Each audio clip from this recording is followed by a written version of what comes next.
ধামরাই পৌরসভার ১ নং ওয়ার্ডে বিএনপি প্রার্থীর পক্ষে ছাত্রদলের গণসংযোগ। জাহিদ খান প্রতিবেদনে দেখুন বিস্তারিত।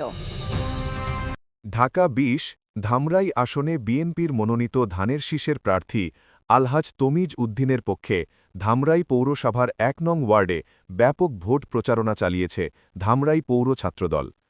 প্রার্থীর নিজ ১ নং ওয়ার্ডে বিভিন্ন গুরুত্বপূর্ণ এলাকায় গিয়ে ভোটারদের সঙ্গে মতবিনিময় করেন ছাত্রদল নেতৃবৃন্দ।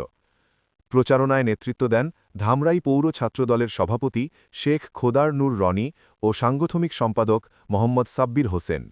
এ সময় আরও উপস্থিত ছিলেন সহসভাপতি নাহিদ হাসান, ইসমাইল হোসেন রনি, সহসভাপতি আকাশ ইসলাম, সোহাগ দেওয়ান বাবু, জোনাক আহমেদ, মাহমুদুল হাসান রাব্বি সহ ছাত্রদলের অন্যান্য নেতাকর্মীরা।